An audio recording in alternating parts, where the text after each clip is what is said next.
이런 가운데 참사 직후 남녀 8명이 밀라고 외쳤다거나 토끼머리 띠의 남성이 울었다는데 토끼기 머리띠를 한 남성이 자기 친구들을 향해 밀자고 외쳤다라고 증언하기도 했고요. 아들은 어머니를 호수에서 잃고 딸은 아버지를 산에서 잃다 대시 미국 여배우 나야 리베라와 삼선 서울시장 박원순 실종의 미스테리. 해외나 국내나 유명 인사의 실종 사건으로 화제가 전일과 오늘 뜨거운 듯하다. 플러스 사인. 8일 날에는 미국 여배우 나야 글리나가 어린 아들과 함께 호수에서 보트를 빌려 놀다가 아들만을 남긴 채 귀신이 곡할 노릇으로 하필 프리메이슨에서 큰 의미인 33초세에 실종되었고 사망 추정. 플러스 사인. 9일 날에는 삼선 서울시장 박원순이 딸에게 어떤 이상한 말을 남기고 와룡공원을 거쳐 산으로 가서 10일 날 자정지나 수색에 의해 사망 확인이 되었다. 플러스 사인. 제목 그대로. 아들은 어머니를 호수에서 잃고 딸은 아버지를 산에서 잃다인 것이다. 상징적으로 본다면 이것은 호수로도 산으로도 도망갈 수 없다는 메시지? 도망갈 곳이 없다. 혹은 집집마다 매우 보편적으로 죽음이 임한다 등등의 매우 큰 환난을 암시하는 것 같아 불길하다. 플러스 사인. 썼다는 유서 내용. 메타인지적으로 한번 보자. 근데 저 사진은 누가 찍은 것일까? 구도나 분위기, 조명이 무슨 유서를 담은 화면인 한 폭의 미술작품 마냥 문학적 느낌이 가득하다. 누가 어디서 저 유서의 사진을 찍었고 어떤 출처로부터 공개되었는가? 박원순의 페이스북이나 인스타에 올라온 것이 아니기 때문에 그 유통 과정이 사뭇 궁금한 부분. 미투 운동, 성추행 전 여비서의 고소 등등 추문에 휩싸여 극단적 선택이 아닌가 언론에서 말하지만 플러스 사인. 시민들에겐 탈권위적이고 실사구시적 소통이 잘 되었던 시장으로서 역대 시장들과는 다른 행보를 충분히 보여왔기에 삼선이 가능했을 만큼 지지를 받은 인물이기도 하다. 아마 그의 사후 서울 시민들은 어떤 시장이 새로 뽑히던 구관이 명관이었다는 생각을 하며 상당히 만족하지 못할 것이다. 미투가 사실이라면 사적으로는 흠이 있으나 서울시장으로서 공적으로는 충분히 잘해왔다는 부분일 것이다.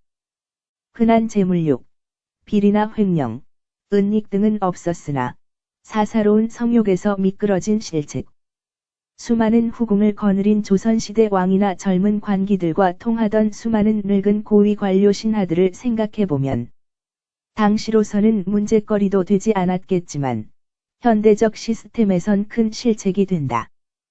부패형 관료라면은 수도 없이 비리에 연루되며 룸사롱, 기생집 5만 군데를 다녔겠지만 청렴한 공직자들이라도 흔히 여비서와 스캔들이나 성추문에 휩싸이는 경우가 흔하다. 부인은 늙고 요즘은 환갑을 나이 취급도 안 하도록 사람들이 정정한 나이. 그러나 성욕은 있는데 어딜 함부로 룸사롱이라도 가면 대서특필 될 것이다. 매일같이 긴 업무 시간을 항시 같이 있어야 하는 젊은 여비서가 있다면 춘심에 휩싸일 것이다.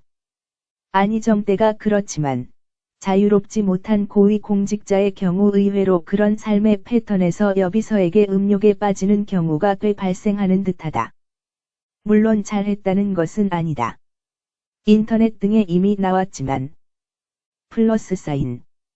박원순 사망일 발표가 10일 자정지나 30분이었지만 하필 그날에 박원순 죽이기라는 책이 나올 뻔했다니 미스테리하다. 플러스 사인.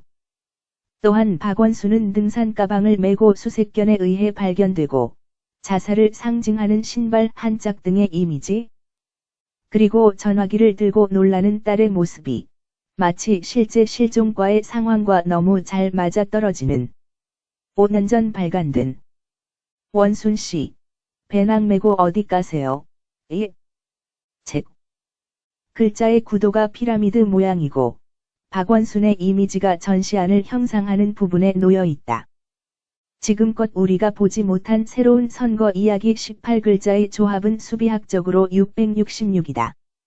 A자 텐트나 불 등은 산에서의 야영을 연상시킨다. 혹은 일루미나티 텐트, 인디언 텐트, 드라마 하이바이, 마머가 뜻하는 것은 무엇인가? 피라미드와 소용돌이 6자와 음모론적 고찰. 인디언 텐트와 귀신놀이 대쉬 귀신과 악령. 사탄의 문화로 이끌어지는 아이들 동화책과 드라마 배경들. EX 고백 부부. 시대의 흐름. 플러스 사인. 총론 대쉬 박원순은 탐욕스럽지 않았으나 음모론적으로 본다면 뉴월드 오더 등호 신세계 질서에 대해 상당히 신념을 가진 그쪽 인사가 아닌 듯 싶다. 플러스 사인. 5일 장례가 열린다고 하고 대체로 그가 좋은 시장이었다고 하나 신세계 질서를 지지한 인사를 추모까지 할 생각은 들지 않는다. 종교적 자유가 있는 우리나라에서 서울시장 등의 정책은 중립적일 수밖에 없겠지만 일부의 정책들은 플러스 사인. 분명 친사탄적 정책 등에 편중된 느낌도 없지 않아 있는 것이다. 사탄적 정결의식이 도입된 아이스버킷을 창안한 코리 그리핀 27, 은 바닷가로 달려들어 익사하는 등 영의 조종에 휩싸인 듯 의문사하여 27세에 들었지만 수많은 유명인사들의 요절은 그쪽과 관련돼서 거의 여지가 없다 싶을 정도로 빈번하게 발견된다. 악마가 너의 이름을 부를 때 리뷰 대쉬 영혼 계약을 보여주는 드라마는 픽션이 아니라 작금의 현실이다. 악마와 영혼 계약을 하여 회수일의 도래. 채무가 언젠가 도래한 것처럼 정몽헌, 노무현, 노회찬 투신 사건, 정유라 변호사 앤드 박지만 비서 급사 미스테리 대쉬 또 오각별의 전시관. 애니 페르소나오. 사람의 정신을 오컬트 영역에서 폭주, 조종하여 정적을 제거하는 정치 수장 이야기. 뭔가 그와 비슷한 영적 조종을 통해 유력 정치인을 자살시키는 애니메이션 스토리가 있고 다루기도 했지만 정몽헌, 노무현, 노회찬, 박원순의 의문적 사망. 노회찬의 뒤를 잇는 정의당은 하필이면 6번지자에 환장하고 역시 친사탄적 정책에 열중하고 있고 총선을 앞두고 6차 심벌을 대거 내세우는 정의당. 너희도 666 짐승의 권세에 경배하며 영광에 올라타고자 하는가? 플러스 사인. 나는 세계에서 벌어지는 사단의 큰 일들에 대해서만 빅픽처를 다룰 뿐. 국내 정치라는 지역적이고 협소한 정책 등등 관련한 여야 문제에 지극히도 관심이 없고 특정 선호가 없다는 것은 지난 나의 정보를 받아본 국민들은 익히 알고 있을 것이다. 그러나 오늘 문득 본 한 정당의 로고는 말을 안 할 수가 없는 것이다. 1금일 본 네이버 홈의 현황. 선거 총선 1위를 앞두고 실시간 검색마저 조작의 여부가 있을까 싶어 한동안 안 했지만 특정 당에서 미는 광고 배너 등은 자유롭게 허용함을 알 수 있다. 정의당의 광고가 눈에 들어오는데 문제는 당의 로고에 큼지막하게 숫자 6, 짐승의 숫자가 전면적으로 내세워졌다는 것이다.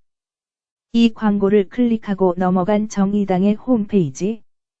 고 노회찬을 순교의 아이콘처럼 내세우는 가운데 수많은 포스터들이 6차로 도배되어 있고 토론 연설 등의 방송도 마찬가지이다. 6411 버스를 구태여 내세우는데 간단히 6 플러스 사인 411 등호 4 더하기 1 더하기 1 등호 6 등호 66의 조합이 됨을 알 수 있다. 4 역시 계속 6차로 도배된 홈페이지들이 넘칠 만큼 보인다.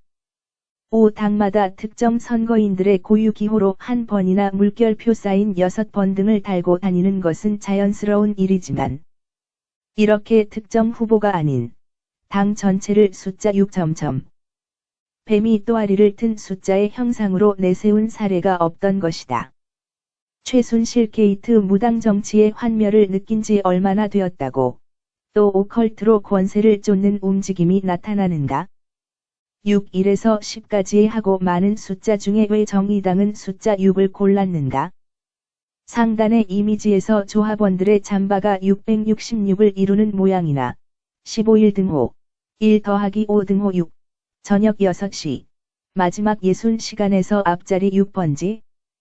자연스럽게 문맥도 666의 조합을 이루는 문장을 볼 수 있다. 7. 빌 게이츠의 아이디 2020 세계 단일화 프로젝트의 국내 총선이 권세에 올라타지를 않길 바라지만 숫자 6을 미는 당의 로고를 보니 결국 적그리스도 짐승의 세계 단일 정부를 향한 어젠다를 위한 일들을 하게 되지 않을까 우려스럽지 않을 수가 없다. 8. 원래 정의 당의 로고는 6자가 들어가지 않았다. 이번 총선에서 갑자기 숫자 6이 튀어나온 것이다. 왜 당 로고의 숫자 6을 선택하였는지는 국내 기사나 구글 검색으로는 전혀 나오는 것이 없다. 전혀 개연성 없는 디자인에 즉흥적이고 변경적 결정을 한 그 누군가 물결표 사인 제대로 영적 계약을 한 주체가 있을 것이다. 국내에서 큰 정치적 포션은 없으나 이런 오컬트적 형상을 쪼자 마법처럼 부흥할지 귀추가 주목된다. 그러나 사단에게 경배하면 쉽게 부와 권세를 얻을지 모르나 결국 큰 일들과 결정에서 영적 노예가 되어 사단을 위한 일을 하지 않을 수가 없다. 10. 숫자 6이 가리키는 형상이 음모론과 성경 등에서 무엇을 상징하는지는 이제 설명을 구태여 하면 독자들이 너무 자신들을 무시하는 게 아닌가 싶을 지경이다. 찹사인 총론 대쉬 오늘날 시대의 대중들이 이성과 감각, 판단이 완전히 마비되었다면 이러한 징표를 보아도 한눈으로 보고 한눈으로 잊을 것이다. 그러나 6으로 말미암는 것은 결국 6으로 쪼잔할 것이란 것을 알아야 할 것이다. 사실 나는 우리나라 정당이 이러쿵저러쿵 소소한 정책들에서 뭘 해도 크게 상관 안 한다. 하지만 정체성을 내세우는 개인 프로필과 같은 당 로고 자체에 짐승의 권세에 경배함을 뜻하는 숫자 6을 미는 것은 이 나라의 미래가 온통 그쪽으로 넘어갔다는 것을 뜻하는 것과 같기에 무력하게 권세에 무너지기만 하는 세상이 안타까운 것이다. 플러스 사인 루시퍼 6직의 컬러를 내세운 차별금지법 대쉬 6의 권세를 추종하는 이들이 666 비스트 가야훼라는 신을 때려잡기 위한 법. 차별금지법의 도입이 단순한 법인가? 필자가 이곳에서 설명하는 내용들을 보게 되면 여기엔 매우 큰 일들에 대한 명운이 걸려 있고 왜 그러한가 이해하게 될 것이다. 금일 한 유튜브에는 차별금지법이 평등법으로 이름을 바꿔 입법 추진된다는 내용이 간략히 소개된다. 플러스 사인 차별금지법의 도입이 단순한 법인가? 필자가 이곳에서 설명하는 내용들을 보게 되면 여기엔 매우 큰 일들에 대한 명운이 걸려 있고 왜 그러한가 이해하게 될 것이다. 금일 한 유튜브에는 차별금지법이 평등법으로 이름을 바꿔 입법 추진된다는 내용이 간략히 소개된다. 2019년 6월 6일 육무직의 깃발 대시 소돔과 고모라가 되어가는 성전 예루살렘과 텔아비브에 울려 퍼진 동성애 운동. 전 세계 늘어나는 사우론의 건물들. 불멸의 사과. 영생을 기원하는 엘리트들의 작품인가? 보라 해와 무지개. 7 차크라. 루시퍼 컬러 무지개. 5어 육지개. 알록달록 의제가 보여주는 앞다투어 미디어와 유명 인사들이 보여주는 트랜스 섹슈얼 문화를 장려하는 흐름을 유의하라. 굿걸.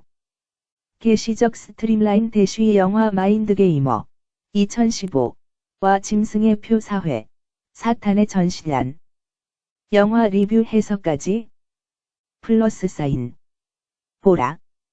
아래와 같은 식이다. 6개의 컬러 육지개. 플러스 사인. 우리나라는 왜 차별금지법 제정이 안 되나요? 차별금지법에 대한 차별/YTN. 조회수 6263회 2020. 24. 제목들의 논조가 어떠한가? 위 영상도 그렇지만 아래와 같은 기사들까지 플러스 사인.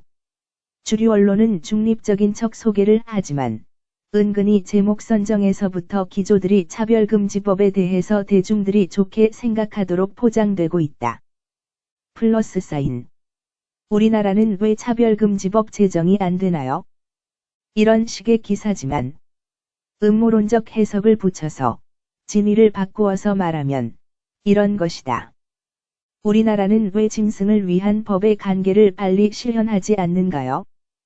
해야 하는가? 왜 해야 한다고 주장하는지가 오히려 의문스럽다. 의인 10명이 모여서 차별금지법을 발의해달라. 이런 기사가 보이는데 영적 매국노 10인이 어서 빨리 모이길 바라는 것과 다르지가 않다. 왜 하필 정의당이 자꾸만 일루미나티 어젠다, 세계를 하나로 묶기 위한 신세계 질서의 초석이 될 차별금지법 등의 1등 역할을 하는가? 필자는 상징은 참으로 웬만큼 그들이 하리를 배반하지 않는다고 지난 음모론 4-5년 내내 틈만 나면 이야기했다. 전시안이나 666 핸드사인을 하는 유명 인사들은 한결같이 신세계 질서나 동성애 이슈, 혹은 둥근 지구 등등의 의제 관련 찬성을 하는 양상으로 나타난다. 뜬금없이 선거 기호 등에서 6차례 환장하고 이미지 사진 속에서 666을 맞춘 것을 보고 정의당이 짐승의 신세계를 위해 일루미나티 어젠다를 위한 일에 뛰어들 것임을 이미 필자는 2달 전에 예견했고, 그러니 주의하라 대중들에게 당부를 한 것이다. 플러스 사인. 한결같지 않은가? 뜬금없이 6을 홍보한 당이 그 누구보다 열심히 차별금지법을 발의하는데 6개의 색상의 무지개, 6지개로 나타난다. 즉 일루미나티 어젠다, 666의 권세를 향한 일임을 대놓고 보여주는 것인데, 세상이 이것을 기이하고 아무렇지 않게 여긴다면은 수많은 세뇌와 선전들의 정신이 이미 마비되고 취해 있기 때문이다. 그러니 왜 세상이 이렇게 무력하죠? 방문자들은 질문을 할 필요가 없다. 필자가 2달 전에 저렇게 미리 알려줘도 대중들의 받아들이는 태도가 미온적이기 때문이다. 저 글의 공감 숫자가 6이 아니라 1000쯤 찍었다면 대한민국의 미래가 밝겠지만은 댓글조차 없다. 바로 그 방문자들이 도둑이 계속 물건을 약탈하고 세상을 짐승에 경배하게끔 현실을 방조하고 있는 것이다. 필자의 기준에서 본다면 저런 내용을 소개할 때 공감조차 누르지 않고 간 사람들도 그들이 기독교인인지 불교도들인지는 모르겠지만 하등 상관없이 그 사람들도 야훼의 과업에 잿밥을 뿌리는 사람들이고 짐승에 경배하는 사람들이라고밖에 볼 수가 없다. 짐승의 권세에 대한 수많은 눈감기와 방조 때문에 이 나라는 결국 짐승의 나라가 될 것이다. 바로 그들이 그렇게 쉽게 허용될 수 있는 환경을 제공했기에 나중에 차별금지법이 통과됐다고 불만해서는 안 된다. 그래서 그는 나쁜 사람이었나? 모르겠다. 만약 영적 계약으로 인한 일이라면 그 중엔 탐욕적인 사람도 있겠지만 좋은 일에 나름 뜻을 두는 이들도 있을 것이다. 하지만 신세계 질서 의제는 준수하고 친사탄적 어젠다를 대가처럼 수행해야 한다. 마이클 잭슨, 프린스 등이 일루미나티의 존재를 폭로하고 의문사하고 데이비드 크로울리 감독이 짐승의 표와 페마캠프와 관련된 그레이 스테이트 영화를 만들려다가 일가족 의문사하고 짐 캐리가 역시 그 존재를 장난처럼 언급했다가 훗날 인생이 꼬이는 경우를 본다면 완전히 양심을 팔고 사탄 활동에 주도적으로 하는 이들은 떵떵 잘 사는 반면 그나마 의문사하는 경우는 양심적 인사인 경우가 꽤 있기에 무언가 친사탄적 어젠다에 대해서 어느 순간 거부를 했기에 인질이 된 목숨을 의문사적 형태로 잃는 것은 아닌가 생각도 드는 것. 영화 콘스탄틴에선 주인공이 갑자기 천국에 가려 하자 루시퍼가 억지로 죄를 지으라고 그의 불치병을 고쳐주지만 반대의 경우라고나 할까? 짐승, 비스트의 법에 속하게 되는 그쪽 인사에 속하게 되면 자신의 양심을 팔고 지옥을 향해 탐욕과 패도의 길을 걸어가야지. 너무 사람들을 위해 좋은 일 많이 하려고 하면 괘씸죄로 의문사하는 경우도 많은 것 같다. 흔치는 않지만 신에 의해 구제받고 그쪽을 완전히 결별하고 나오는 경우도 있지만 어쨌든 그는 서민들에게 노무현이 대체로 좋은 대통령으로 기억되듯이 서울 시민들에게는 다소 포퓰리즘적인 모습도 있었다 하나 탈권위적으로 발품을 팔아서 나름 서민들을 챙기려고 노력한 좋은 시장이지 않았나 싶다. 글을 마친다. 어둡고 캄캄한 방에서 2023년 11월 4일 대미안